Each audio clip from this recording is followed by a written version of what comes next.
Hello everyone. तो अपन ने नया टॉपिक स्टार्ट किया था मोल कंसेप्ट, जिसका पहला लेक्चर मैंने आपको दिया है, जिसके दो पार्ट हैं, 1A और 1B।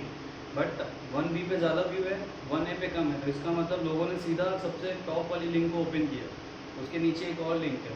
तो दोनों लेक्चर्स को देखो, ठीक है। पार्ट 1A के नाम से होगा, पार्ट 1B के नाम से होगा। आज अपन स्टार्ट करते हैं अपना लेक्चर नंबर 2। तो कल अपन ने एटॉमिक वेट और ग्राम एटॉमिक वेट पढ़ लिया था। AMU को ग्राम में कन्वर्ट करना सीख लिया था। हमने AMU की वैल्यू फाइंड की थी, जो कि कितनी थी 1.66 इंटू 10⁻⁻24 ग्राम। AMU के लिए हमने एक और फॉर्मूला देखा था, जिसमें 1/12 वाला फॉर्मूला था, और एक फॉर्मूला था 1/Na, यानी 1/Na की वैल्यू AMU के इक्वल होती है, एक एटम के मास यूनिट के इक्वल होती है। ठीक है, तो ये सारी चीज़ें कल के लेक्चर में हमने देख ली थी। आपको वैल्यूज याद रखनी है, मैंने आपको तरीका बता दिया था, लेकिन उनका ज़्यादा कुछ लेना देना नहीं है। ठीक है, बट हाँ, नॉलेज के लिए पता होना चाहिए। अब अपन स्टार्ट करते हैं मॉलिक्यूलर मास। तो क्या होता है मॉलिक्यूलर मास?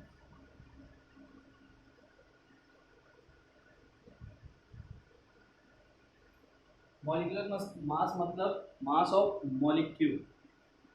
कैसे? जैसे सपोज करो अपने पास एक क्लास है। अब एक क्लास में दो कंडीशन है। सपोज करो क्लास में जो कुछ भी इक्विपमेंट्स होंगे उन सबको मैंने ऑलरेडी मेजर किया है। तो मैं मान लेता हूँ 20 kg रूम का वेट आ रहा है। अब रूम में 10 बच्चे हैं, 10 बच्चे हैं तो तीन कंडीशन है। पहली कंडीशन में सिर्फ एक बच्चा बैठा है, दूसरी कंडीशन में 5 बच्चे बैठे हैं, और तीसरी कंडीशन में 10 बच्चे बैठे हैं।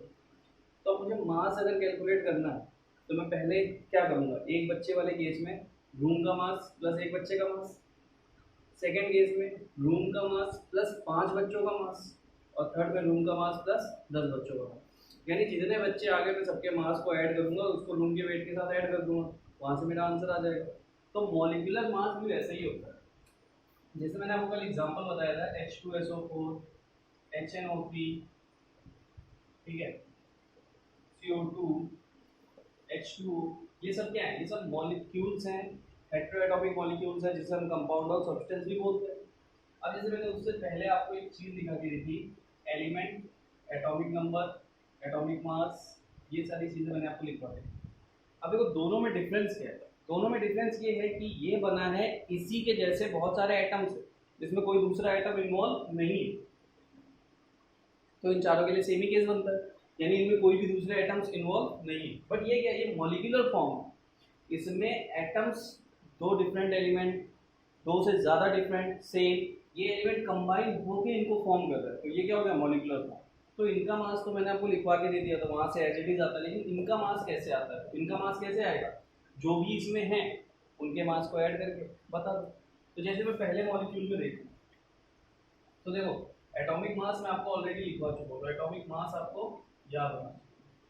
1 से 30 तक मैंने लिखवाया था, नहीं हो तो चले जाना एटॉमिक स्ट्रक्चर लेक्चर नंबर 2, वहाँ पर मैंने लिखवा के दिया। H2O की बात है, तो इसमें क्या है, एक हाइड्रोजन प्लस एक हाइड्रोजन प्लस एक ऑक्सीजन, इन तीन चीज़ों से मिलकर बना है ना ये। तो मैं क्या करूँगा, मास लिखूंगा। तो हाइड्रोजन का होता है 1 ग्राम, इस हाइड्रोजन का भी 1 ग्राम प्लस 16 ग्राम, तो मेरा कितना आ जाएगा 18। यानी ये मुझे वैल्यूज कहाँ से मिली? तो ये मुझे मिली एटॉमिक मास की वजह से। मुझे पता है हाइड्रोजन का एटॉमिक मास 1 होता है, ऑक्सीजन का 16 होता है। दो हाइड्रोजन थे, 1 + 1 + 16। अब देखो इसको दूसरे तरीके से कैसे सॉल्व कर सकते हो। देखो H के नीचे नंबर क्या है 2, तो मैं इसको सीधा 2 × 1 ग्राम कर सकता था प्लस 16 कर सकता था, तब भी हमारा आंसर 18 का। तो तुम देखो मैक्सिमम लोगों को तो मॉलिक्यूलर मास निकालना आता होगा, मैक्सिमम नहीं, रेशियो बहुत मिनिमम का ही होता है एक्चुअली। बट आपने सीखा है कभी ना कभी, ऐसा नहीं आपने सीखा नहीं है। बट अगर आपने डिटेल में नहीं सीखा तो मैं आपको एकदम क्लियरली समझा कैसे करना है। जो भी एलिमेंट्स है उसको अलग अलग लिखो, उनके मास को लिखो, ऐड कर दो, आपका मॉलिक्यूलर मास आ जाएगा। ठीक है, नहीं तो आप ये देख लो कि एक एलिमेंट के कितने नंबर है, 2 है, तो आप सीधे तो उस नंबर से उसके मास को मल्टीप्लाई कर दो। जैसे यहाँ पे 2 हाइड्रोजन है, तो मैं क्या कर सकता हूँ, मैं 2 × 1 सीधा कर सकता हूँ। यानी आपको दो डिफरेंट एलिमेंट्स के बीच में पॉजिटिव का साइन देना है, लेकिन एक ही एलिमेंट के एक से ज़्यादा एटम्स है तो आप मल्टीप्लाई कर सकते हो 2 × 1। फिर हाइड्रोजन सल्फर की तरफ जा रहे हैं तो प्लस आएगा, ये साइन हमेशा प्लस रहेगा, यानी ऐड करना है। प्लस कितने ऑक्सीजन, 4, एक ऑक्सीजन का मास कितना होता है 60, इसको ऐड कर दोगे 98 ग्राम आ जाएगा। या फिर आप चाहो तो ऐसे कर लो H प्लस H, लेकिन आप इतने बच्चे नहीं हो ना तो आप इतना टाइम लगाओ, बट आप प्रैक्टिस के लिए कर सकते हो। ये लिख दिया मैंने H2SO4 1, इसका मास होता है 1, इसका भी 1, इसका 32, इसका 16 16 16 है 16। तो ऐसे करके भी ये बहुत डिटेल वाली बात हो जाती है, बट आप ऐसे ही कोशिश करो कि आप फटाफट मॉलिक्यूलर मास कैलकुलेट कर सको। HNO3 पे आता है 1 प्लस नाइट्रोजन 40 प्लस 3 इंटू 60, इसको करोगे कितना आएगा 50 48 63। ठीक है, तो आप ऐसे कैलकुलेट कर सकते हो मॉलिक्यूलर मास। यानी कि आपको क्या करना है, आपको सिर्फ ये देखना है कि उसमें कितने एलिमेंट्स हैं। अब जैसे मैं पूछता, एक वैल्यू होती है n, n मतलब क्या कि उसमें कितने एलिमेंट्स हैं, कितने एटम्स हैं। अब देखो अगर मैं यहाँ पूछता तो मैक्सिमम लोग बोलेंगे 2 एलिमेंट है, नहीं 2 नहीं है, 2 डिफरेंट एलिमेंट है, ये बात सही है, लेकिन टोटल एलिमेंट 3 है। 2 बार हाइड्रोजन है, 1 बार ऑक्सीजन, तो इसका n की वैल्यू क्या हो जाएगी, स्मॉल है, यानी कि इस मॉलिक्यूल के लिए n की वैल्यू क्या हो जाएगी 3। ये क्या होता है n, number of atoms, number of atoms which are combined to form that molecule। तो n is equal to 3 आ गया। इसमें देखो तो 2 3 4 7, इसमें कितने आ गए 7। इसमें देखो तो 1 2 3 5, तो इसमें आ गए 5। इसमें देखो तो 3। तो आप ऐसे n को भी कैलकुलेट कर सकते हो। तो आप ये देख लो यहाँ पे जो आप ऐड कर रहे हो कितने हैं और ऊपर कितने हैं, सीधा कैलकुलेट करो, ऐड करो, मॉलिक्यूलर मास आ जाएगा। CO2 कार्बन 12, एक कार्बन का 12 ग्राम, ऑक्सीजन का होता है 60, तो 2 into 16 which is equal to 44 ग्राम। तो ऐसे कैलकुलेट करते हैं अपन मॉलिक्यूलर मास। इसको नोट डाउन कर लीजिए। तो molecular mass is the mass of different elements which are combined to form that molecule, or mass of different molecules which are combined to form that compound or molecule। तो जितने भी elements या molecules combine हो रहे हैं आप उनके मास को ऐड कर दो, आपका मॉलिक्यूलर मास कैलकुलेट हो जाता है। ठीक है, लिख लिया होगा, नहीं लिखा होगा तो वीडियो पॉज करना और लिख लेना, बहुत इजी चीज़ है।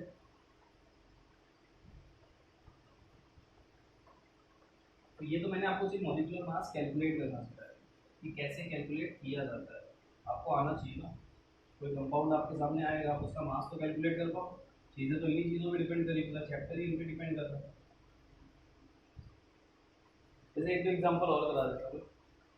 सपोज मैंने ले लिया H3PO4, एक ले लिया मैंने Na2SO4, एक ले लिया मैंने CaCO3।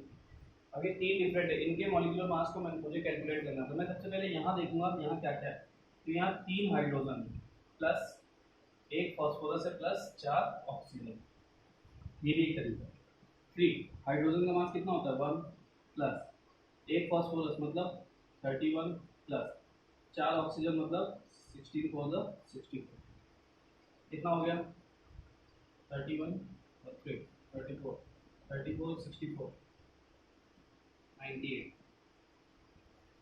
ऐसे कैलकुलेट हो गया। इसमें देखो 2 Na है, 1 सल्फर है और 4 ऑक्सीजन।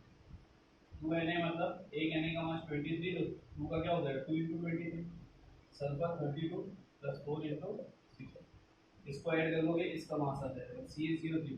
Ca का मास होता है 40, एक कार्बन है 12, 3 into 6, इसको कैलकुलेट कर लोगे ये आ जाएगा। तो आप जिसको चाहो उसको आप इजीली कैलकुलेट कर सकते हो। तो आपको समझ में आ गया होगा कि मॉलिक्यूलर मास कैसे कैलकुलेट करते हैं।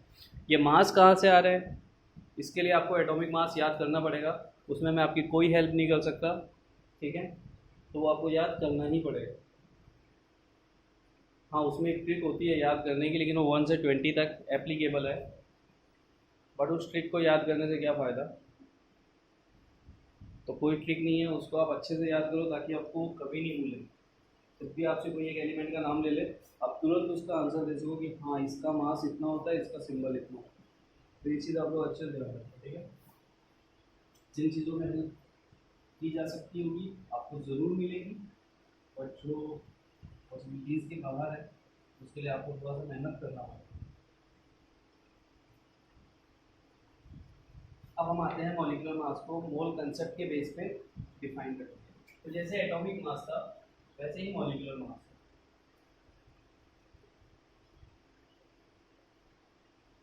अब आपको आपको पता है कि मॉलिक्यूलर मास एटॉमिक मास से ही डिफाइन होता है, तो इसलिए इस पर कोई अलग से चीज़ें नहीं ली गई। C12 आइसोटोप से ही एटॉमिक मास फाइंड किया जाने लगा, उसके बाद उसी से इसका मॉलिक्यूलर मास निकाला जाता, तो इसके लिए कोई अलग आइसोटोप वगैरह नहीं लिया गया था। इसकी डेफिनेशन क्या होगी?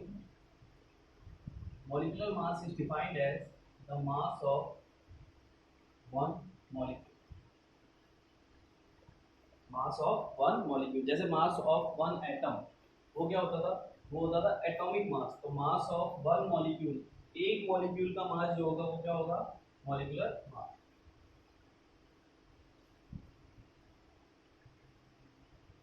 Defined as molecular mass.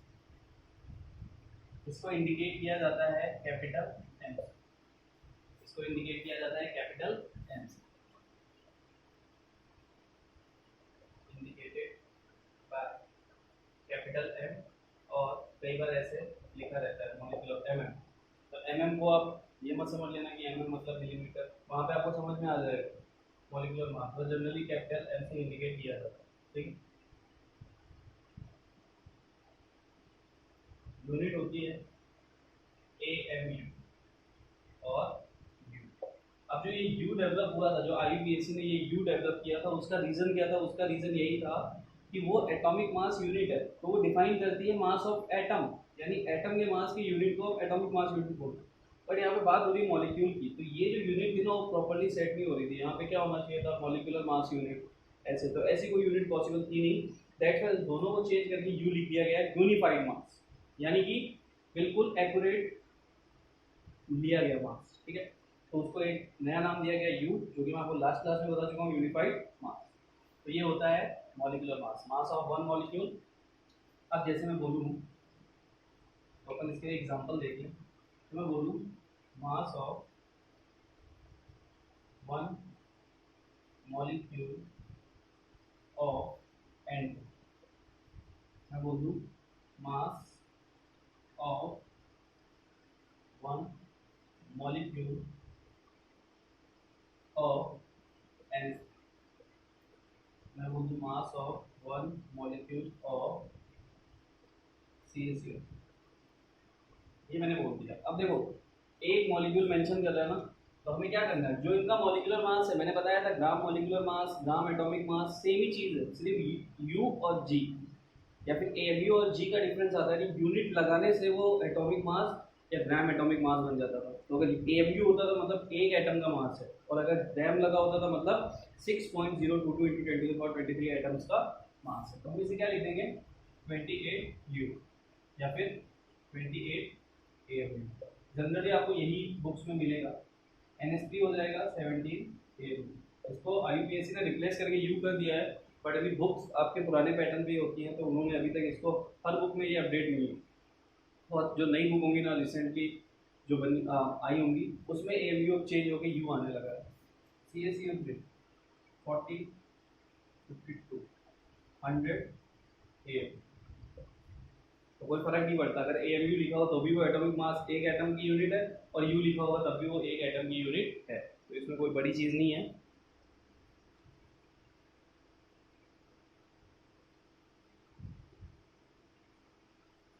ठीक है, तो आपको ये चीज क्लियर हो गई। अब हम चलते हैं ग्राम मॉलिक्यूलर मास की तरफ, और मैं इन तीनों के मास को ग्राम मॉलिक्यूलर यानी ग्राम में कन्वर्ट करके दिखाऊंगा, और आपको 1 AMU वगैरह की वैल्यू अच्छे से पता है।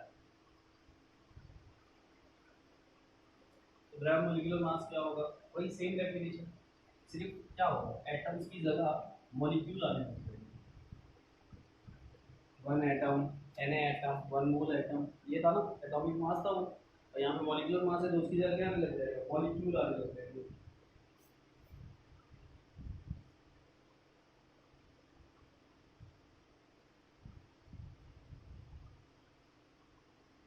उससे ज़्यादा कोई बड़ा चेंज नहीं है। तो अपन क्या है निकालते हैं?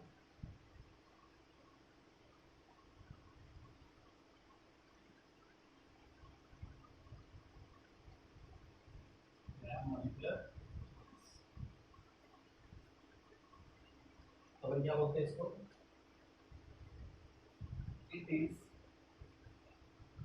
Defined as mass of 1 mole molecule,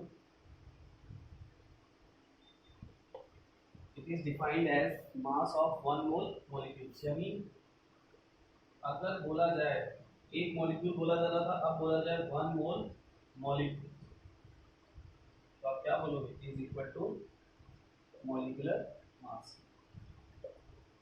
तो हमें यहाँ से एक चीज क्लियर होगी कि 1 मोल की वैल्यू जो है वो मॉलिक्यूलर मास के इक्वल है, यानी 1 mole is equal to the molecular mass, same as 1 mole is equal to the atomic mass. तो यहाँ पे मैं साइड में लिख देता हूँ, यानी 1 मोल जो मैंने आपको बताया था, 1 मोल मतलब कहीं पे अगर 1 मोल लिखा रहेगा तो वो किसके इक्वल होगा?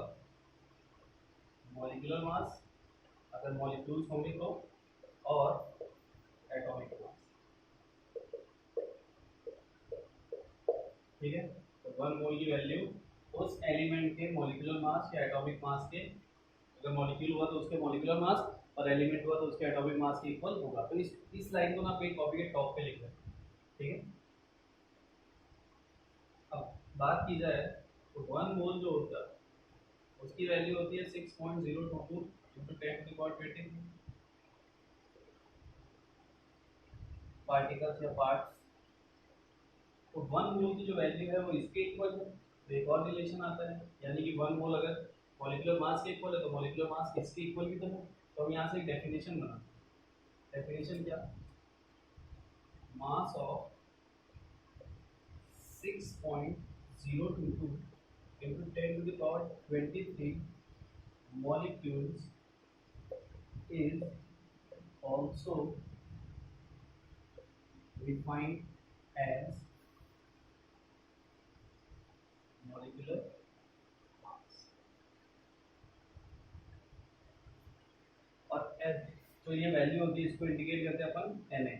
Na मॉलिक्यूल यानी mass of Na molecules is also defined as molecular mass. ठीक है, इंडिकेशन सेम होता है, यूनिट हो जाती है ग्राम, यानी मॉलिक्यूलर मास ग्राम मॉलिक्यूलर मास है तो यूनिट ग्राम आने लग जाएगी। अगर 1 मोल की वैल्यू इतनी है, 1 मोल मॉलिक्यूलर मास के इक्वल है, तो मॉलिक्यूलर मास किसके इक्वल भी तो एक रिलेशन आ जाता है, यहाँ पे तीनों इक्वल हो जाता है। ठीक है, तो यूनिट क्या हो जाती है? ग्राम। यानी कि अगर 1 मोल मॉलिक्यूल्स के मास की बात होगी, 1 मॉलिक्यूल की बात होगी AMU, 1 मोल मॉलिक्यूल्स की बात होगी ग्राम। ठीक है, या फिर 1 मॉलिक्यूल की बात होगी AMU, इतने मॉलिक्यूल्स की बात होगी ग्राम मोल, यानी ग्राम पर मोल। तो यूनिट क्या होती है? ग्राम पर मोल होती है, क्योंकि इतने मोल 1 मोल में है ना मास, यूनिट ग्राम पर मोल, और उसकी भी ग्राम पर मोल। तो देखो इसको नोट डाउन करो जल्दी से। तो ये सेम है, बिल्कुल सेम है एटॉमिक मास की तरह। सिर्फ अपन क्या कर रहे हैं? मॉलिक्यूल्स लिखना स्टार्ट कर रहे हैं, बाकी सब वैसा का वैसा ही है। ठीक है, इसको नोट कर लेना वीडियो पॉज करके। चलो नोट कर लो। मैं एक रिलेशन यहाँ पे लिखा देता, जिसको कॉपी के टॉप पे लिख लेना। आपके टॉप पे बालकनी होगी कॉपी में थोड़ी सी, मस्त वहाँ पे लिख लेना जो मैं लिखाने जा रहा हूँ। वो रिलेशन आपको हमेशा माइंड में रख के चलना है कि क्या चीज़ें किसके इक्वल। मोल कंसेप्ट अच्छे से समझने के लिए ना रिलेशन समझ में आना बहुत ज़रूरी है। अब आपके घर में कोई आ गया, वो बुआ का बेटा है, आपको पता ही नहीं होगा क्या, आपको रिलेशन सारे समझ में आते हैं ना दूर दूर तक के। वैसे मोल कंसेप्ट के भी दूर दूर तक के सारे रिलेशन अपन अच्छे से समझेंगे। बहुत इजी चैप्टर है। चलो यहाँ से अपन को एक चीज़ क्लियर हुई। मैं मान लो यहाँ पे लिख देता फॉर एलिमेंट्स और फॉर मोल। बात तो सेम ही है, बस एलिमेंट्स के केस में एटॉमिक मास हो जाता है। तो इसके लिए अगर मैं लिखूँ तो इसके लिए क्या होगा कि एलिमेंट का क्या होता है? एटॉमिक मास, जिसमें उस एलिमेंट के 1 मोल अमाउंट होता है। क्वांटिटी उसकी कितनी होती है? 1 मोल। ठीक है, मोल भी एक यूनिट है, खुद भी एक यूनिट है मोल, समझ में आया? तो 1 मोल, जैसे कि मैं बोलूँ अगर मैंने 1 kg आलू लिए, तो मैं बोल सकता हूँ ना कि 1 kg में 10 आलू है, क्वांटिटी हमारे पास है ना। तो वैसे ही एटॉमिक मास यानी कि अगर तुमसे कोई बोले 23 ग्राम तो आप क्या बोलोगे 23 gram is equal to 1 mole Na atoms. और इसकी जो वैल्यू होती है वो होती है 6.022 इंटू 10⁻23। तो अपन क्या बोलेंगे यहाँ से कि किसी भी एलिमेंट का जो एटॉमिक मास होता है उसमें उसका अमाउंट 1 मोल होता है और उसमें 6.022 इंटू 10⁻23 एटम्स होते हैं। ठीक है, तो थोड़ा सा इसको और डिफाइन कर लेते हैं। इतनी बात समझ में आई? थोड़ा एग्जांपल दे देता हूँ। फॉर एग्जांपल कैसे, जैसे मैं बात करूँ Na सोडियम, मैं बात करूँ Mg,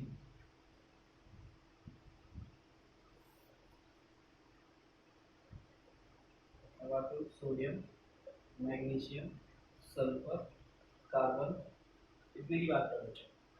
तो इन सब का क्या है, एक एटॉमिक मास है ना, एक फिक्स वैल्यू है ना इनके मास की, एटॉमिक मास यानी इनके एक एटम की मास फिक्स है ना। लेकिन यहाँ पे जो हम बात कर रहे हैं वो एक एटम की नहीं कर रहे, वो Na एटम्स की कर रहे हैं उस फॉर्म यानी ग्राम में। तो अगर मैं बोलूँ 23 ग्राम, तो 23 ग्राम में 23 क्या है, सोडियम का एटॉमिक वेट, तो इसमें उसका कितना होगा 1 मोल ही होगा। अब मैं इस मास को चेंज करके बोलूँ कि ये 19 ग्राम है, तो 19 ग्राम वैल्यू चेंज हो गई, यानी सिर्फ एटॉमिक मास के इक्वल ही 1 मोल होता है। मास कम करोगे मोल कम हो जाएगा, मास ज़्यादा करोगे मोल ज़्यादा हो जाएगा। तो ऑलवेज एटॉमिक मास अगर लिखा हो तो आप सीधा सीधा उसको 1 मोल बोल सकते। इसका मतलब ये भी सही है। तो अगर 23 ग्राम है तो उसमें 1 मोल होगा और 1 मोल में उसके इतने एटम होंगे, किसके, सोडियम के। तो अपन इसको कैसे पढ़ रहे हैं, सोडियम के 23 ग्राम में सोडियम का अमाउंट 1 मोल है और कितने एटम्स हैं। तो वैसे ही मैग्नीशियम का एटॉमिक मास होता है 24 ग्राम, तो उसके एटॉमिक मास में भी यही वैल्यूज होंगी, क्योंकि यहाँ सीधा तो लिखा है ना कि एटॉमिक मास उसके इक्वल है। एलिमेंट का अगर एटॉमिक मास चेंज है तो क्या फर्क पड़ता है, उसका तो अमाउंट इतना ही रहेगा ना। अब 24 ग्राम में सोडियम चेंज हो सकता है, 24 ग्राम में मैग्नीशियम तो इतना ही आने वाला है। क्यों, क्योंकि 24 ग्राम उसका एटॉमिक मास, 32 ग्राम, तो 32 ग्राम सल्फर भी कंटेन करेगा 1 मोल और इतने ही एटम्स। कार्बन 12 ग्राम, तो 12 ग्राम में कार्बन का 1 मोल होगा और इतने ही एटम्स होंगे। 12 ग्राम में कार्बन का 1 मोल ही होने वाला और इतने ही एटम होने वाले, लेकिन 12 ग्राम में सल्फर का मोल चेंज हो जाएगा, एटम भी चेंज हो जाएंगे। तो ये याद रखो, किसी भी एलिमेंट का जो एटॉमिक मास होता है वो उसका 1 मोल ही कंटेन करता है और उसमें 6.022 इंटू 10⁻23 एटम्स ही इन्वॉल्व होते हैं। ठीक है, तो ये एक रिलेशन है, इसको याद रखो। अभी मैं इसको और भी इजी तरीके से आपको समझा दूंगा, बट इस चीज़ को अगर याद कर लो या इस चीज़ को समझ पाओ तो बहुत ज़्यादा अच्छी बात है। फिर जो इसके बाद प्रोसेस होगी ना उसको समझने में बिल्कुल दिक्कत जाएगी, वैसे भी नहीं जाने वाली, बट फिर भी इस रिलेशन को आपको समझ में आना चाहिए, यानी इसका मतलब समझ में आना चाहिए कि मैंने क्या बोला, क्यों इनको एक दूसरे के इक्वल लिख दिया। तो ये सारी बातें हमने की हैं और हमने देखा है कि ये इक्वल हैं। ठीक है,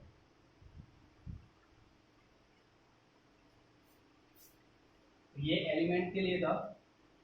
हर एलिमेंट, कोई भी एलिमेंट हो उसका जो भी एटॉमिक मास होगा वो उसका 1 मोल ही कंटेन करेगा और उसमें उतने ही एटम्स होंगे। उसका मास चेंज करोगे आप एटॉमिक मास से तो उसके मोल और एटम्स की वैल्यू भी चेंज होगी, कम करोगे कम हो जाएगी, ज़्यादा करोगे ज़्यादा हो जाएगी।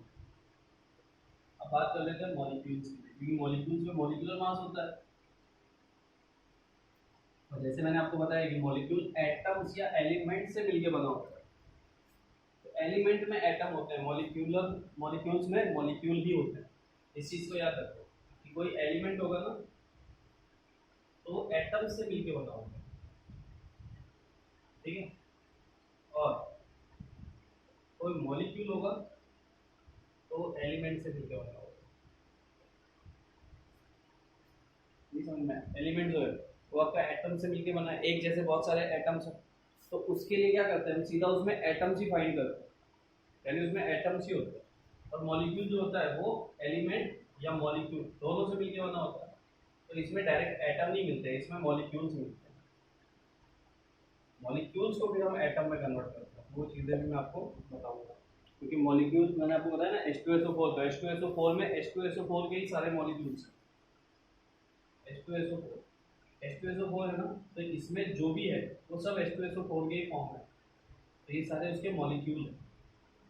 ऐसा नहीं कि इसमें हाइड्रोजन एलिमेंट अलग अलग घूम रहा है, नहीं घूम रहा है, वो कंबाइन हो चुका है तभी तो H2SO4 बना है। तो उसमें जो भी चीज़ें वो H2SO4 मॉलिक्यूल फॉर्म में ही रहेंगी, वो एटम फॉर्म में नहीं रहेंगी। कब तक? जब तक आप उसको अलग अलग नहीं करोगे। तो अगर नहीं समझ में आई ये बात तो कोई बात नहीं, इसको भी देख लेते हैं। और मॉलिक्यूल,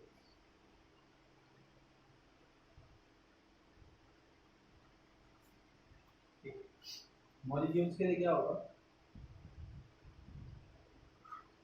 इसका क्या होता है, इसका होता है मॉलिक्यूलर मास। मॉलिक्यूल्स का क्या होता है, मॉलिक्यूलर मास। इसका जो मॉलिक्यूलर मास है, तो जैसे एटम का एटॉमिक मास, एलिमेंट का एटॉमिक मास कंटेन कर रहा था 1 मोल उस सब्सटेंस के, तो जो भी मॉलिक्यूलर मास होता है वो भी उस मॉलिक्यूल का 1 मोल ही कंटेन करता है। तो इसके मॉलिक्यूलर मास यानी किसी भी मॉलिक्यूल के मॉलिक्यूलर मास में उसका अमाउंट 1 मोल ही रहने वाला है, और उसमें 6.022 इंटू 10⁻23, बट एटम्स नहीं, मॉलिक्यूल्स रहते हैं, और उसमें n इंटू Na एटम्स रहते हैं। तो इसमें एक रिलेशन बढ़ जाता है, ठीक है। मॉलिक्यूलर मास, मॉलिक्यूलर मास जो भी होगा किसी भी मॉलिक्यूल का, उसमें 1 मोल होंगे उस सब्सटेंस के जिसमें इतने मॉलिक्यूल्स रहेंगे, एटम्स नहीं। फिर से ध्यान रख लो, इसमें बच्चे बहुत कंफ्यूजन क्रिएट कर देते हैं, सीधा सीधा आंसर में इससे मल्टीप्लाई करके एटम्स दे देते हैं, जबकि मल्टीप्लाई एक और चीज़ से होता है, और एन मैंने अभी आपको निकालना सिखाया था, बट यहाँ पे वापस सिखा दूंगा, ठीक है। और उसमें एटम्स कितने होते हैं ना, जो वैल्यू है मॉलिक्यूल की उसमें एक डिजिट का मल्टीप्लाई करोगे तो आपको मिल जाएगा। जैसे मैं एग्जांपल पहला उठाऊँ, H2O, दूसरा उठा लूँ CO2, तीसरा उठा लूँ H2, और चौथा उठा लूँ O2। ये मैंने उठाया, अब आप कुछ भी उठा सकते थे, एक बड़ा ले लेते थे H2SO14, जिसको सबसे लास्ट में रखेंगे। बात करूँ H2O, तो H2O का मॉलिक्यूलर मास कितना होता है, 18 ग्राम। मैंने बोला है कि ये रिलेशन जो है आप यहाँ पे लिखिए, ग्राम मॉलिक्यूलर मास और ऊपर वाले में ग्राम एटॉमिक मास भी लिख देना, वो ग्राम वेट के लिए ही वैलिड। 18 ग्राम वाटर में, वाटर का कितना अमाउंट है, 1 मोल ही रहने वाला है, यानी 18 ग्राम अगर आपको लिखा हुआ है कि वाटर का वेट 18 ग्राम है, तो आप क्या बोलोगे, उसका 1 मोल है उसमें, और 6.022 इंटू 10⁻23 एटम्स ही हैं उसमें। सर देखा, ना तो ना गलती हो जाती है, वैसे भी होगी, तो आप लोग ये गलती मत करो। 18 ग्राम में 1 मोल होता है, और 18 ग्राम वाटर में इतने मॉलिक्यूल्स हैं, एटम्स नहीं है। कितने मॉलिक्यूल है, 6.022 इंटू 10⁻23। अब अगर इसमें एटम्स मुझे बताने होते तो मैं क्या करता, 6.022 इंटू 10⁻23 एटम्स। लेकिन इस वैल्यू को तो हमने एटम्स, यानी इस वैल्यू को हमने एटम्स में तो कन्वर्ट कर दिया, लेकिन कब, जो हमने एक डिजिट का मल्टीप्लाई किया n।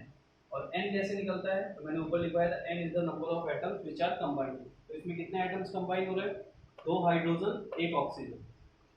तो यहाँ n को मैं लिख देता, n क्या होता है, नंबर ऑफ एटम्स, यानी सिर्फ हमको नंबर देखना होता है, नीचे के नंबर, यानी कितने एटम है, जैसे 2 हाइड्रोजन 1 ऑक्सीजन है, 1 कार्बन 2 ऑक्सीजन, इसका नंबर 3 हो गया टोटल, इसमें 2 हो गए, इसमें 2 हो गए, तो वो होता है।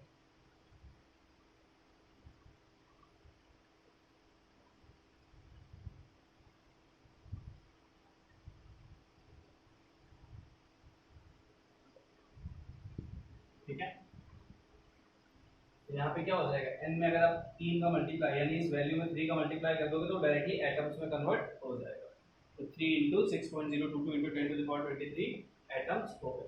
तो ये n, ये रहा, ये रोबोट क्या होता है, CO2। CO2 का मास कितना होता है, तो देखो CO2 का मास कितना होता है, 44 ग्राम। ये क्या उसका ग्राम मॉलिक्यूलर मास है, यानी मॉलिक्यूलर मास है, मोलर मास, ठीक है। मॉलिक्यूलर मास एक चीज और है, अभी बताता हूँ।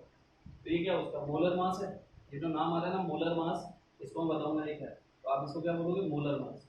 तो CO2 का 44 ग्राम आ रहा है, 44 ग्राम में CO2 कितना है, 1 मोल है। उसमें मॉलिक्यूल्स कितने हैं, कितने मॉलिक्यूल्स हैं CO2 के, और उसमें एटम्स कितने हैं, तो इसमें टोटल n की वैल्यू कितनी है, 2 ऑक्सीजन 1 कार्बन, मतलब 3। तो आप क्या बोलोगे, 3 इंटू Na, Na की वैल्यू क्या है 6.02 मैंने शॉर्ट फॉर्म में एन लिख दिया, ये हो जाएगा। यानी ये चीज़ आप लिख रहे हो, और ये चीज़ आप लिख रहे हो तो इसके साथ एक और चीज़ देखो, ये सारी चीज़ें आपस में इक्वल भी होती जा रही है, यानी इनको आप कैसे भी कन्वर्ट कर सकते हो। तो ये सारी वैल्यूज आपस में इक्वल है। 44 ग्राम को आप 1 मोल लिख सकते हो, 1 मोल को इतने मॉलिक्यूल्स लिख सकते हो, इतने मॉलिक्यूल्स को इतने एटम्स लिख सकते हो, यानी ये सब इक्वल हो गए। H2 की बात करूँ तो H2 का वेट कितना है, 2 ग्राम। मोल कितने होंगे H2 के, उसमें 1 मोल। और मुझे लगता है आप समझ गए होंगे आप मैं क्या बोलना चाह रहा, बार बार एक ही चीज़ बोल रहा हूँ। यहाँ पे क्या हो जाएगा, 2 इंटू एन एटम्स। सिंपल सी बात है, मैंने आपको बोल दिया है बस आप सब कि कोई भी मॉलिक्यूल हो उसका मॉलिक्यूलर मास जो होगा वो हमेशा 1 मोल के इक्वल होगा। मॉलिक्यूलर मास वैल्यू ऊपर नीचे, और पर्टिकुलर मॉलिक्यूल का ही, ऐसा नहीं कि मैं मॉलिक्यूलर मास ले रहा हूँ हाइड्रोजन का और मैं उसको कंपेयर कर रहा हूँ O2 के साथ, तो मुझे O2 के केस में O2 का मॉलिक्यूलर मास चाहिए, इतना तो आपको कॉमन सेंस यूज करना। मॉलिक्यूलर मास जो होता है वो हमेशा 1 मोल के इक्वल होता है, और उसमें इतने ही मॉलिक्यूल्स होते हैं, क्योंकि ये केस आ गया मॉलिक्यूल्स का। एलिमेंट का होता है तो एटम्स होते हैं, बात खत्म हो जाती है। तो मॉलिक्यूल्स में एटम्स मैं आपको ऑलरेडी निकालना बता चुका, यानी H2SO4 है तो इसमें आप एटम इजीली काउंट कर सकते हो कि 2 हाइड्रोजन 1 सल्फर 4 ऑक्सीजन है, तो आप क्या बोलोगे 7 एटम्स मिलके H2SO4 को बना रहा है। ठीक है, तो ये नोट डाउन कर लीजिए। ये कुछ बेसिक सी बातें थी जो मैंने आपको बता दी।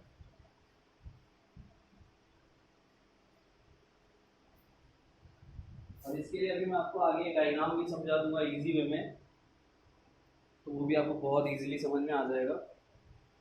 बट ये सब बहुत छोटी छोटी चीज़ें हैं, थोड़ा सा दिमाग एक बार अच्छे से सुन लो, एक बार समझ जाओ, बात ही खत्म हो जाए।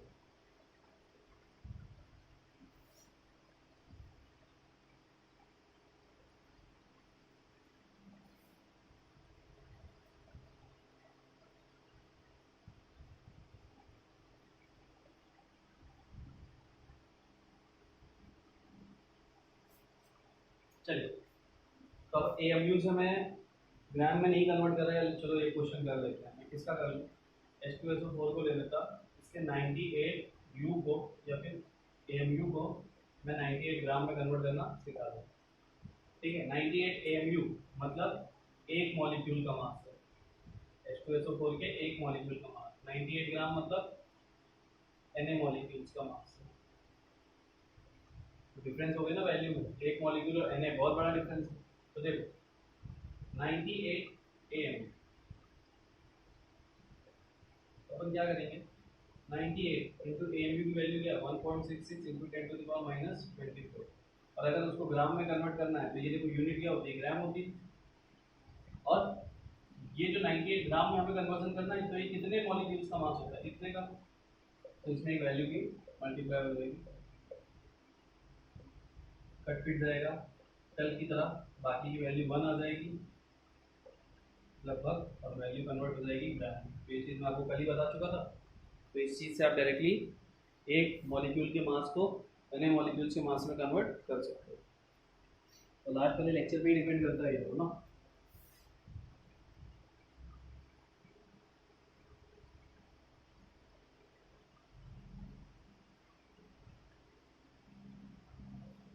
तो ये थे अपनी कुछ बेसिक बातें। अब देखिए जो अपन स्टार्ट करने जा रहे हैं उन पे होंगे क्वेश्चंस, यानी अपन क्या करेंगे, मैंने आपको बताया कि मोल, मास, मॉलिक्यूलर मास, एटम्स, मॉलिक्यूल्स ये सब आपस में इक्वल होते हैं, यानी इनकी पर्टिकुलर वैल्यूज अगर आप रख दो तो ये आपस में इक्वल हो जाते हैं। लेकिन अब हम क्या करेंगे, हम इनकी वैल्यू को शिफ्ट करेंगे, मोल कुछ और देंगे और उसमें उसके एटम्स निकलवाएंगे। भाई 1 मोल में तो हमको पता है Na एटम्स होते हैं, लेकिन मोल चेंज करके मैं पूछूंगा उसके एटम्स कितने होंगे, तो मोल चेंज करने पे एटम की वैल्यू भी चेंज होगी। तो इस टाइप के कुछ क्वेश्चंस होंगे, उससे अपन देखने जा रहे हैं। सबसे पहले एक डायग्राम याद रखना, मैं एक डायग्राम बना रहा। डायग्राम में क्या है, मैंने सेंटर पे ले लिया मोल, ठीक है, यहाँ पे ले लिया मैंने मास, और यहाँ पे ले लिया मैंने पार्टिकल नंबर या फिर एटम। तो पहले अपन जो पढ़ रहे हैं वो सिर्फ किसके लिए पढ़ रहे हैं, वो उनके लिए पढ़ रहे हैं जो सिर्फ एलिमेंटल फॉर्मूला, यानी फॉर एलिमेंट्स ओनली। ये डायग्राम किसके लिए वैलिड है, फॉर एलिमेंट्स। मोल है तो मैंने 3 चीजें यहाँ पे लिखी है। अभी 3 चीजें क्या है, तो देखो जो मास होता है वो रिलेट करता है, मास मतलब अभी अपन ने क्या पढ़ा, मॉलिक्यूलर मास और एटॉमिक मास। तो मास हमेशा एटम या मॉलिक्यूल के एटॉमिक मास और मॉलिक्यूलर मास से रिलेट करता है। तो ये वैल्यू जो होगी वो उसके मास को डिफाइन करने में यूज होगी। यहाँ पे जो भी वैल्यू हम यूज करेंगे, मोल, मोल यूनिट है 1 मोल। तो अगर क्वेश्चन में लिखा हो find number of atoms in 0.2 मोल, तो इसका मतलब वो मोल की वैल्यू गिवन है यहाँ से। पार्टिकल नंबर मतलब एटम्स, तो अगर आपको पूछा जाए फाइंड नंबर ऑफ एटम्स, तो इसका मतलब यहाँ की वैल्यू। तो तीनों चीज रिलेट किससे कर रही है, पार्टिकल नंबर मतलब एटम से रिलेट कर रही है, मोल मतलब मोल से, और मास मतलब एटॉमिक और मॉलिक्यूलर मास। अब एक चीज देखो, हम एक डायग्राम, एक ऐसा डायग्राम बनाएंगे ना जिसमें हम कुछ चीजें नोटिस करें। कैसे? सपोज क्वेश्चन में मोल गिवन है और तुमको वो मास पूछ, यानी कि अगर हमारे क्वेश्चन में मोल हमारे पास है और हमको मास बनाना है, तो हम क्या करेंगे, मल्टीप्लाई कर देंगे एटॉमिक मास, क्योंकि हम बात कर रहे हैं एलिमेंट्स की, तो यहाँ पे मॉलिक्यूलर मास इंट्रोड्यूस नहीं हुआ। तो अगर क्वेश्चन में तुम्हें मोल गिवन है और मास बनाना है, तो तुम सीधा सीधा क्या करो, जो भी मोल की वैल्यू है उसको एटॉमिक मास से मल्टीप्लाई करो। मास से अगर मॉलिक्यूल बनाना है तो वहां पे क्या करो, डिवाइड करो, वैल्यू रिवर्स करो। तो इस चीज को थोड़ा सा समझना। अगर क्वेश्चन में मोल गिवन है और मास बनाना है, तो हम क्या करते हैं, जो वैल्यू मोल की गिवन होती है उसमें ये प्रोसेस क्या है, यहाँ से अपन चलना स्टार्ट करें और यहाँ पहुँच रहे, तो यहाँ पहुँचने के लिए हमने क्या किया, बीच में हमने एटॉमिक मास का यूज किया। ठीक है। अब जैसे आप लोग मान लो एक पॉइंट से चले हो, यहाँ तक आपको जाना है, सपोज कर लो ये क्या है, ये है अमरावती, मोल को अपन ने अमरावती में रख दिया। ये क्या है, मान लेते ये है अकोला, और ये क्या है, ये है नागपुर। अब आपको पता है अगर मेरे को अकोला से नागपुर जाना है या नागपुर से अकोला जाना है, तो मैं अमरावती से होके जाऊंगा ना। तो डिपेंड क्या करता है, हम यहाँ से यहाँ तक तो जा ही रहे हैं, लेकिन कैसे जा रहे हैं और क्या क्या कर रहे हैं वो मैटर करता है ना, कि हम यहाँ से यहाँ तक कैसे पहुँचे। तो यहाँ से मोल की वैल्यू अगर गिवन है और हमको मास बनाना है, तो हम यहाँ से चले और यहाँ तक पहुँचे, मास हमारा निकल आएगा आंसर 2 सेकंड में। लेकिन हमने किया क्या, तो हमने मल्टीप्लाई किया एटॉमिक मास का, यानी जो भी वैल्यू यहाँ पे थी उसमें हमने एटॉमिक मास का मल्टीप्लाई कर दिया, खत्म हो गया। बट क्वेश्चन में अगर मास गिवन और मोल बनाना हो, तो हमें उसी वैल्यू का डिवाइड कर देना पड़ता है, यानी हम एटॉमिक मास का डिवाइड करें।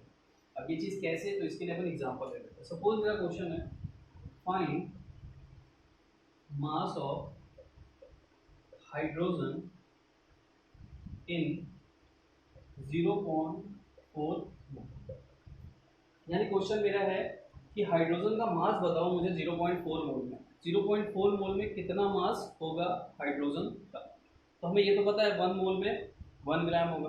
तो हम 0.4 मोल में कैसे निकालें, तो हम देखते हैं इस डायग्राम को, या आप लिख लेना अगर आपको लगता हो समझने के हिसाब से, वरना कोई ज़रूरत नहीं है। ठीक है। तो हम देखते हैं क्वेश्चन में हमें गिवन क्या है, तो हमें दिख रहा है मोल, यानी हमें क्या गिवन है, मोल। तो हम यहाँ पे वैल्यू लिख देते हैं 0.4 मोल, ये हमारा गिवन है। क्वेश्चन हमसे पूछ क्या रहा है, मास, यानी यहाँ की वैल्यू हमसे पूछी गई। तो हमें ये तो वैल्यू पता है लेकिन ये नहीं पता, तो हम क्या करेंगे, हम अपने डायग्राम को देखेंगे। डायग्राम क्या बोलता है कि अगर मोल की वैल्यू गिवन है तो उसमें एटॉमिक मास का मल्टीप्लाई करो, तुम्हें मास मिल जाएगा। तो हम करके देख लेते हैं सही होता है कि नहीं होता है। तो हम यहाँ पे लिख देंगे मास, मास इज इक्वल टू क्या हो जाएगा, यहाँ से फॉर्मूला क्या बन रहा, मोल इनटू एटॉमिक मास। फॉर्मूला क्या बन रहा है, मोल इनटू एटॉमिक मास। तो क्या हो जाएगा, मोल कितने हैं 0.4 इनटू एटॉमिक मास कितना है, किसकी बात कर रहा है, हाइड्रोजन की, 1। तो कितना हो जाएगा 0.4, यही आ जाएगा। यानी 0.4 मोल में 0.4 ग्राम हाइड्रोजन का होगा। आ जाएगा भाई। तुमने क्या किया, तुम्हें मोल की वैल्यू गिवन थी, उसमें तुमने एटॉमिक मास का मल्टीप्लाई कर दिया, तुमको मास मिल गया। जो क्वेश्चन हमारा पूछ रहा था तुम्हारे पास है।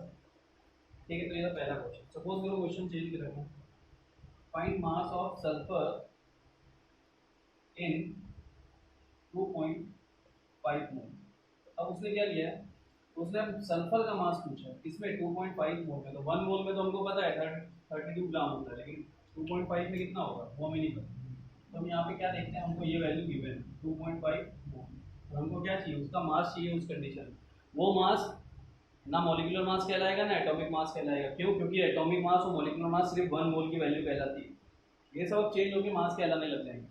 तो हमें यहाँ तक जाना है, तो हमें क्या करना है, 2.5 में एटॉमिक मास का मल्टीप्लाई करना है 2.5। अब एटॉमिक मास आपको बहुत अच्छे से याद होने, सल्फर का एटॉमिक वेट होता है 32 ग्राम, इसको मल्टीप्लाई कर दोगे, जो मास आएगा वो 2.5 मोल में सल्फर का मास होगा।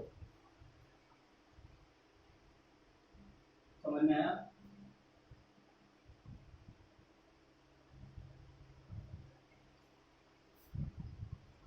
तो 2.5 ग्राम में अगर हम इसका मास देखें तो कितना होने वाला है?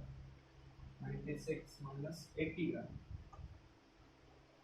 यानी 2.5 मोल में सल्फर का मास 80 ग्राम हो जाएगा। तो डायग्राम समझ में आया कि मोल गिवन है तो कैसे हमें मास बनाना। तो ये हम ऐसे कर देते हैं, अगर मोल गिवन है तो मास बना सकते हैं। बट क्वेश्चन में एक और पैटर्न है कि अगर मास दिया होगा तो मोल कैसे बनाते हैं। तो ये क्या करना है, सेम ही चीज़ तो है, थोड़ा सा डिफरेंस आ गया। अब भाई हम क्वेश्चन में मास क्या रखेंगे, मास हम रखेंगे गिवन, और हम फाइंड क्या करने लग जाएंगे, मोल। तो बस वही चीज़ है, यहाँ से चलना स्टार्ट करोगे, यहाँ तक जाओगे, लेकिन क्या करोगे, डिवाइड करना स्टार्ट कर दोगे एटॉमिक मास से। तो क्वेश्चन देखते हैं, क्वेश्चन है find moles of Na in 2.3 gram of, यानी जब Na का 2.3 ग्राम हम लेते हैं, यानी उसका वेट हम टोटल कितना ले रहे हैं, 2.3 ग्राम ले रहे हैं, तो उसमें उसके कितने मोल होते हैं, ये हमसे क्वेश्चन ने पूछा है। हम जानते हैं कि 23 ग्राम में उसका 1 मोल होता है, लेकिन 2.3 में कितना होता है ये हम निकाल सकते हैं। कैसे निकाल सकते हैं भाई, अब हमें वैल्यू यहाँ की गिवन है 2.3 ग्राम। अरे ग्राम यूनिट तो वेट को इंडिकेट करती है ना, तो यानी वैल्यू यहाँ की गिवन है और हमको ये बतानी है कितना होने वाला है, क्या फाइंड करने के लिए बोला, मोल्स। तो भाई चेंज हो गया पैटर्न, चेंज हो गया, तो मास से मोल बनाना है। तो मास से मोल बनाने के लिए क्या करना पड़ता है, आपको एटॉमिक मास से डिवाइड करना पड़ता है, ठीक है। तो आप डिवाइड कैसे करोगे, यहाँ से एक फॉर्मूला डेवलप हो जाएगा, mole is equal to given weight upon atomic. तो एक और फॉर्मूला डेवलप हो गया। तो इन फॉर्मूलाज को आप साइड में लिखते रहें, बाकी हमें जरूरत नहीं है, अगर हम डायग्राम समझ गए तो हमें बिल्कुल जरूरत नहीं है। हमें पता है कि मास से मोल की तरफ जाने के लिए एटॉमिक मास से डिवाइड कर दो, काम खत्म हो गया। बट यहाँ से फॉर्मूला भी मिल जाता है, तो हम यहाँ से मोल अगर बनाते तो कितना आ जाता, गिवन कितना है 2.3, होता है कितना है 23, विच इज इक्वल टू 1/10, कितना हो गया 0.1, यानी 2.3 ग्राम में सोडियम के 0.1 मोल होते हैं। तो सिर्फ हमें क्वेश्चन में ये देखना है कि हमें गिवन क्या है और हमें फाइंड क्या करना है। गिवन हमारा मास था, फाइंड हमको मोल करना था। हमने डायग्राम को देखा, डायग्राम बोल रहा है डिवाइड करो, यानी यहाँ से यहाँ तक जाने के लिए तुम बीच में इस वैल्यू का डिवाइड कर दो, तुम्हें ये आंसर मिल जाएगा। वही हमने किया और हमारा आंसर आ गया। तो ये फॉर्मूला भी वहाँ से डेवलप हुआ। तुम्हारी इच्छा है, तुम इस फॉर्मूले को याद करना ज़्यादा बेटर समझते हो, इस डायग्राम को याद करना ज़्यादा बेटर समझते हो।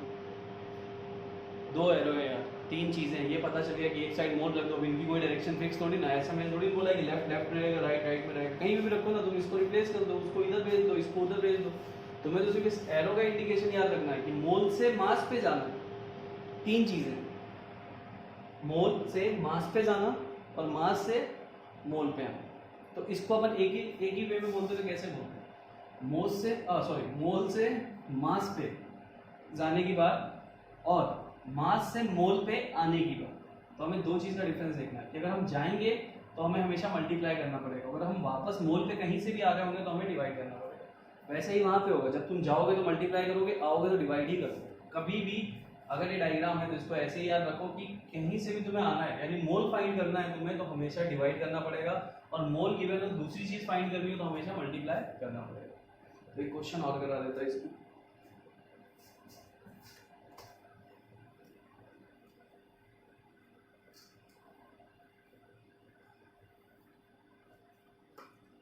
find moles of oxygen in 96 ग्राम, यानी 96 ग्राम में ऑक्सीजन के कितने मोल है। तो हमारे पास वैल्यू क्या है, हमारे पास मास की वैल्यू है, हमको बनाना क्या है, हमको मोल बनाना है। तो हम मास वाली वैल्यू में एटॉमिक मास का डिवाइड कर देंगे, हमारा मोल आ जाएगा। तो यहाँ वैल्यू जो भी गिवन है वो साफ साफ दिखा रहा है, डिवाइड कर दो किससे, एटॉमिक वेट से, आंसर आ जाएगा।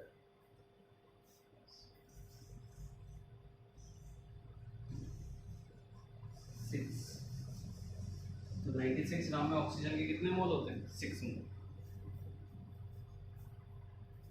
ठीक है, ये था हमारा मोल से मास का कन्वर्जन। अब सेम वैसे ही उधर का भी है। तो मैंने इसको बहुत डिटेल में आपको एक दो क्वेश्चन करा के भी सिखा दिया कि अगर एक वैल्यू गिवन हो तो दूसरी कैसे निकाली जाए। अब इतने तो बच्चे तुम नहीं होंगे कि डायग्राम को देख के तुम नहीं समझ पाओ कि मैं क्या बोलना चाह रहा था। डायग्राम तो तुम इजीली याद कर सकते हो ना यार, और अच्छे से समझ सकते हो, तो इतनी सी मेहरबानी कर देना, बाकी तो फिर कुछ बचेगा ही नहीं तुम्हारे लिए। अब देखो मोल से अगर मेरे को पार्टिकल नंबर बनाने हो यानी कि एटम बनाना है, अब मुझे अभी तक क्या बात थी कि मोल गिवन और मास बनाना, अब हम इसको अवॉइड कर रहे हैं, मोल से इसका रिलेशन देख रहे हैं। तो मोल से अगर मुझे पार्टिकल नंबर बनाना तो आप जानते हो पार्टिकल नंबर की एक पर्टिकुलर वैल्यू है इनटू एन, यानी कि मोल में इस वैल्यू का मल्टीप्लाई करते हैं। कैसे? जैसे मैंने बोला कि 1 मोल में 6.022 इंटू 10⁻23 एटम्स होते थे। ये मैंने बोला ना कि 1 मोल की वैल्यू इसकी इक्वल होती है। तो एक बात बताओ, अगर मैं इसको 0.5 मोल लूंगा तो ये क्या हो जाएगा, कितना हो जाएगा? 0.5 से मल्टीप्लाई हो जाएगा ना। अगर ये 0.5 है तो इस वैल्यू का आधा हो जाएगा, तो 0.5 से मल्टीप्लाई कर दो। अगर ये मान लो मैं इसको बोल दूं 3 मोल, तो ये क्या हो जाएगा, ये 1 मोल से 3 मोल हुआ यानी थ्राइस हुआ, तो ये वैल्यू भी क्या हो जाएगी, थ्राइस हो जाएगी ना, 3 इंटू हो जाएगा। तो ये वैल्यू डिपेंड करती थी एटम्स पे। तो हम यहाँ पे अब क्या देखेंगे कि अगर हमारा मोल गिवन हो और हमें एटम्स बनाना है तो हम मल्टीप्लाई करेंगे। जैसे यहाँ पे मोल से हमें कहीं और जाना था मास पे, तो हमेशा मल्टीप्लाई, कहीं से मोल्स पे आना होगा तो हमेशा डिवाइड। तो सिंपल सी बात है, अगर तुम यहाँ से मोल्स बनाओगे तो तुम्हें इसी वैल्यू का डिवाइड करना पड़ेगा। यानी कि आप देख सकते हो कि जो मोल पे आने वाले एरो हैं दोनों में डिवाइड है और जाने वाले दोनों एरो में मल्टीप्लाई। तो ये एक शॉर्ट फॉर्म और है जिससे तुम डायग्राम को याद कर सको इजी वे में कि कैसे क्या हो रहा है। मोल से कहीं पे भी जाओ, चाहे पार्टिकल नंबर की तरफ जाओ चाहे मास की तरफ जाओ, तुम्हें मल्टीप्लाई करना पड़ेगा, और मोल से कहीं पर भी आओ तो तुम्हें डिवाइड करना पड़ेगा। ठीक है, बना लीजिए बना लीजिए।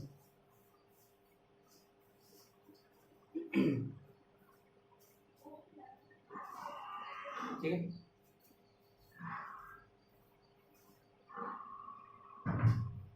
तो अब इस पे एक दो क्वेश्चन देखते हैं। सेम चीजें हैं, जाने में मल्टीप्लाई आने पे डिवाइड, किसका सिर्फ वैल्यू चेंज होगी। एटम से रिलेट करता है इस वैल्यू से, मास रिलेट करता है एटॉमिक मास, ये डिफरेंस है। अब मेरा question, calculate number of atoms in 0.6 mole of chlorine. ठीक है, मैंने क्लोरीन बोला है और 0.6 मोल बोला है, हमको कोई लेना देना नहीं है यहाँ पे क्या चीज़ है, हमको तो सिर्फ इस वैल्यू से लेना देना है एलिमेंट के केस में।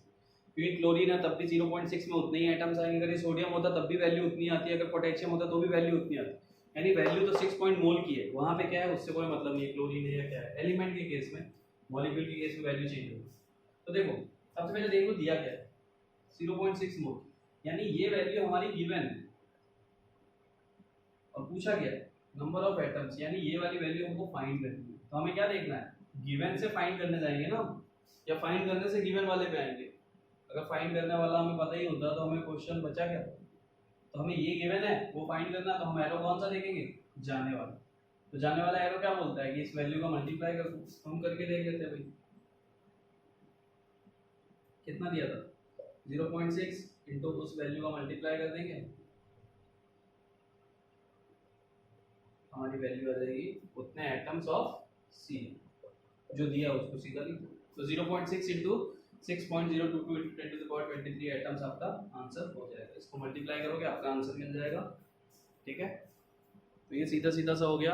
यानी मोल गिवन हो पार्टिकल नंबर जाना हो तो मल्टीप्लाई करना पड़ता है, मोल आपका नहीं गिवन हो पार्टिकल नंबर गिवन होते तो डिवाइड करना पड़ता है।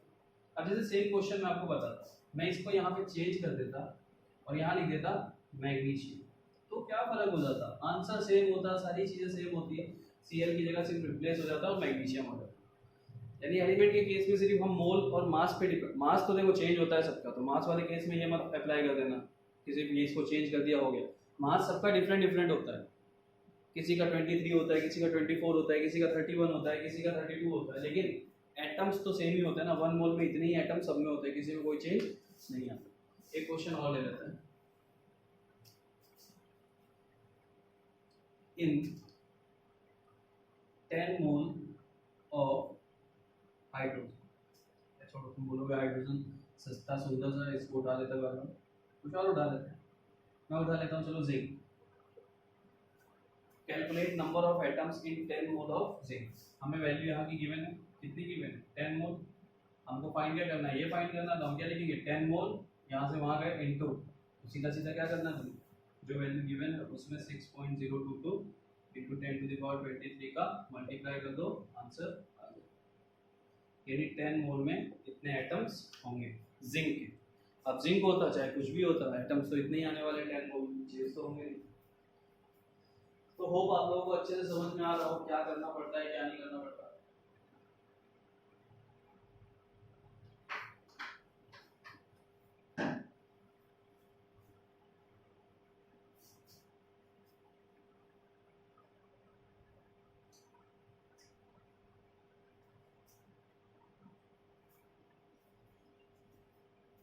ठीक है, नेक्स्ट क्वेश्चन उठाते हैं।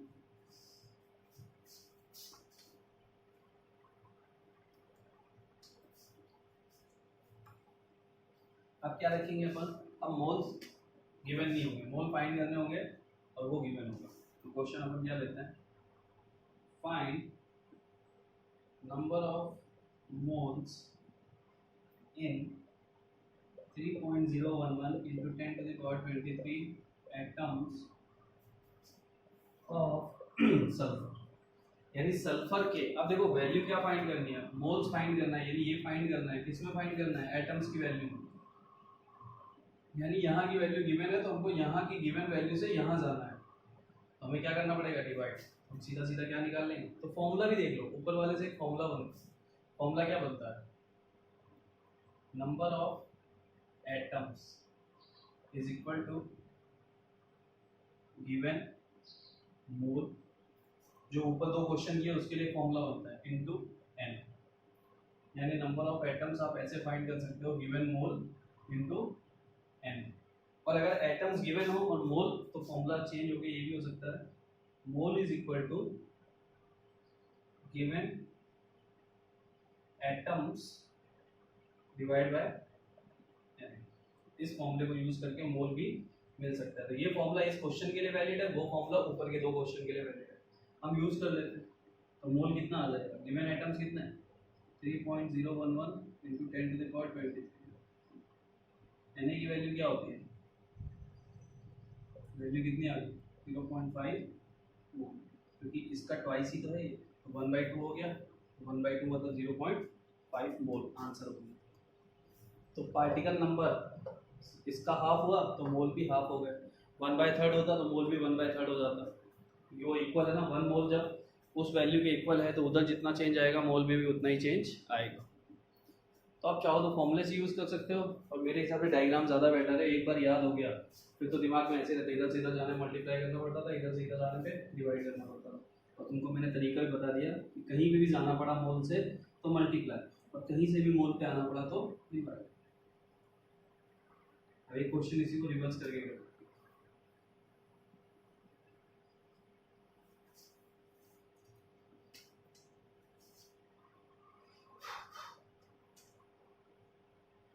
फाइंड, दोनों क्वेश्चन कर लेते हैं ना अपन, मोल से उधर जाने का भी। चलो, फाइंड मोल ऑफ पोटेशियम इन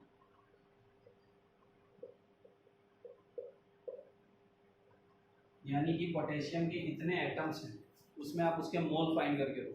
तो क्या चीज़ दी हुई है इस बार, यहाँ की चीज़ दी हुई है और ये आपसे पूछा है, तो क्या करोगे, फॉर्मूला क्या हो जाएगा, फॉर्मूला लगा दो सीधा सीधा मोल, नहीं तो यहाँ से देख लो, अगर ये वैल्यू गिवन है, कितनी गिवन है 12.044 इंटू 10 टू द पावर 23, तो उसमें इस वैल्यू का डिवाइड करने से आंसर मिल जाएगा। तो यहीं पे डिवाइड कर लो तुम्हें तब भी आंसर मिल जाएगा, नहीं तो यहाँ से तुम्हें मिल जाएगा।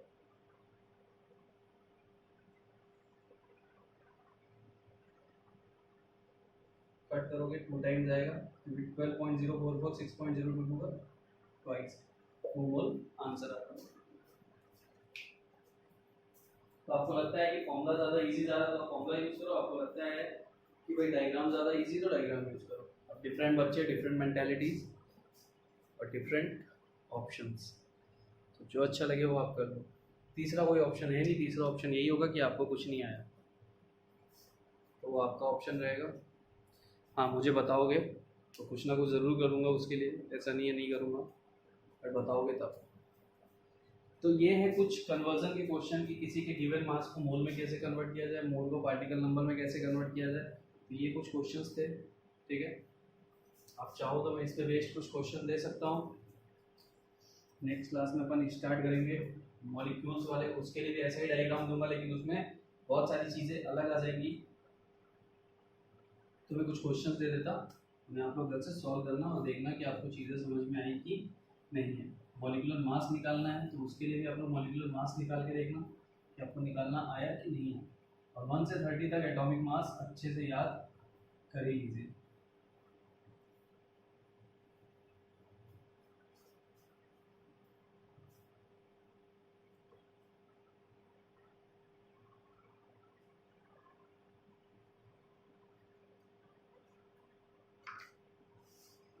क्वेश्चन फाइंड, अब मैं एक ऐसा क्वेश्चन कर रहा था जिसमें सारी चीज़ें, एक चीज़ नहीं दूंगा एंड बाकी दो चीज़ दूंगा। Find atoms and moles in 60 gram of magnesium, यानी mg के 60 ग्राम में हमें उसके एटम्स भी फाइंड करने हैं और मोल्स भी फाइंड करने हैं। तो हमारा सॉल्यूशन, तो हम डायग्राम में देखेंगे हमें गिवन क्या है। तो हमें गिवन है मास 60 ग्राम, फाइंड क्या करना है एटम्स एंड मोल्स। तो हमारा डायग्राम मास इधर था, तो हम मास से क्या करेंगे, एटम्स तक भी जाना हो तो भी हमें मोल से जाना ही पड़ेगा। तो हमको हमारा कोई ऑप्शन तो पहले हम मोल बना लें।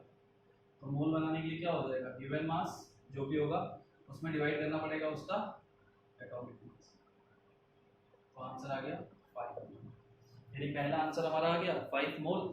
अब हम चाहे तो डायरेक्टली मोल से एटम बना सकते हो, चाहे तो डायरेक्टली ग्राम से भी एटम बना सकते हो। तो हमें मोल मिल गया तो हम एटम्स बना लेते हैं। तो एटम्स दो टाइप से बना सकते हैं।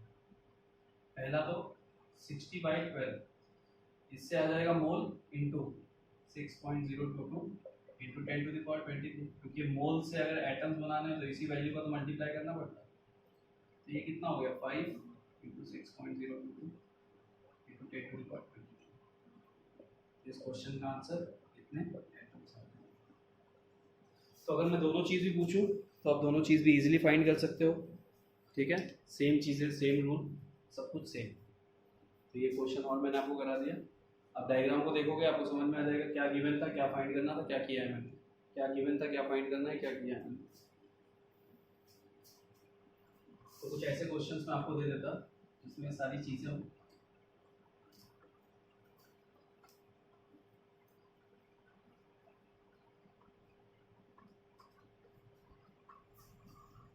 देखिए मैंने आपको डाल्टन एटॉमिक थ्योरी आपको पहले ही पढ़ा रखी है, वो भी इस चैप्टर का पार्ट है। तो मैक्सिमम जो भी था बेसिक मैंने सारा आपको एटॉमिक में ही क्लियर कर दिया था, इसलिए इस चैप्टर को हम थोड़ा सा जल्दी स्टार्ट कर पा रहे हैं।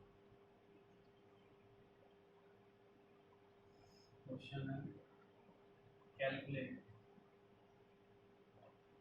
Number of atoms of sulphur in 1.6 gram.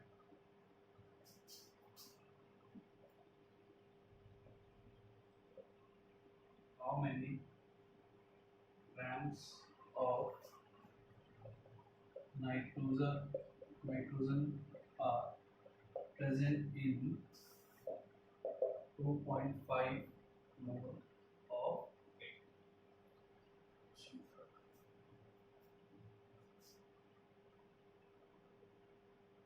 An element X contains 27 grams atomic mass. 27 gram atomic mass. Calculate its mole and number of atoms in 5.4 gram of air. ठीक है। Question next. Calculate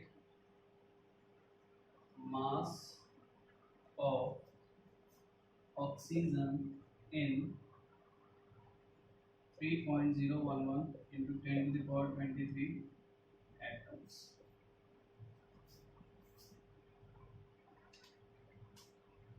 Calculate mass and moles of neon in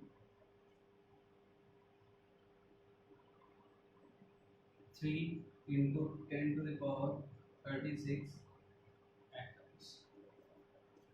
ठीक है, atoms. तो ये कुछ questions हैं, 4-5 question हैं, इनको आप लोग सॉल्व कीजिएगा जिससे कि आपका ये पार्ट पूरा अच्छे से स्ट्रांग हो जाए। और इन चीज़ों को ना अच्छे से मतलब अच्छे से आप लोग याद कर लो कि क्या चीज़ किधर जाने पे क्या कर रही थी, कब मल्टीप्लाई हो रहा था, कब डिवाइड हो रहा था, किसका मल्टीप्लाई हो रहा था, किसका डिवाइड हो रहा था। ये सारी चीज़ें आप जितने अच्छे से आप लोग इन सब चीज़ों को माइंड में सेट कर लोगे उतना आपके लिए बेटर होगा। ठीक है, तो ये कुछ क्वेश्चंस हैं और इसके साथ साथ मैं आपको कुछ मॉलिक्यूल्स दे देता हूँ जिसके मॉलिक्यूलर मास फाइंड करना। तो इसको लिख लो।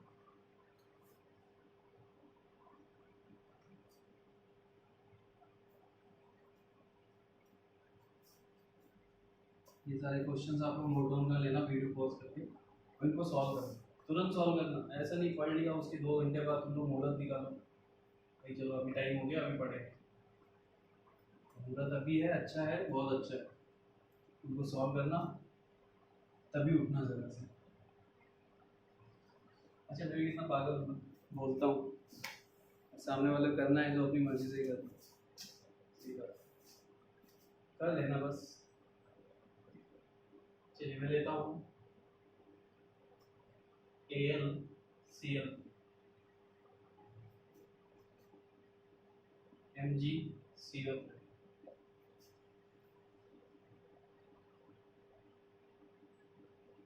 Na2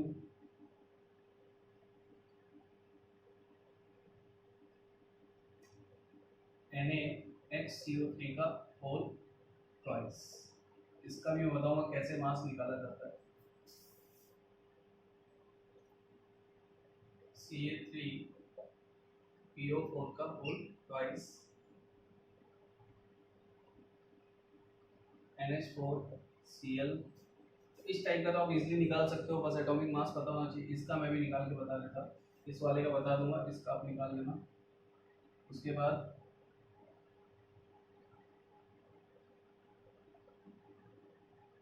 H2SO5, उसके बाद और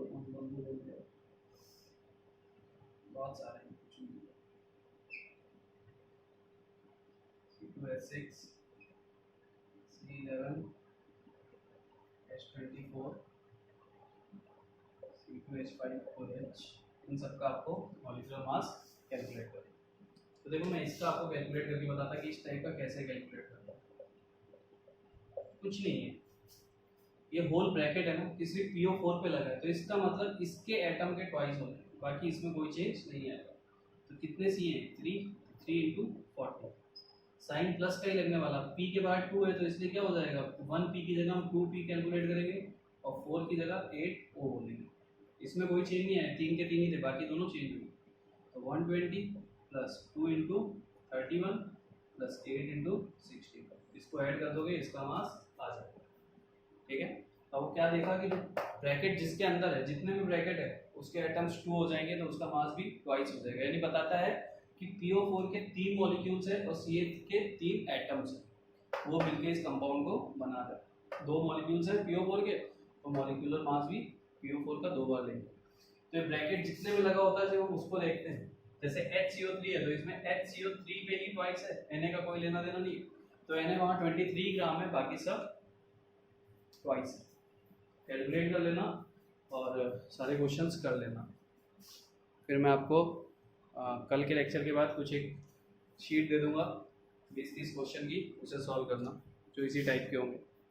ठीक है, अच्छे से सारी चीज़ें आप लोग कर लेना। ये जो भी है ना HCO3, अगर कहीं में कोई डाउट हो तो आप मेरे को बोलना ज़रूर, बहुत इंपॉर्टेंट चैप्टर है। बिल्कुल भी ऐसा नहीं होना चाहिए कि हमने पढ़ लिया और हो गया, अच्छे से क्लियर करके चलना है चैप्टर को, तब भी हमारा केमिस्ट्री किसी लेवल पे स्ट्रांग होगा। ठीक है, चलिए बाय बाय, टेक केयर।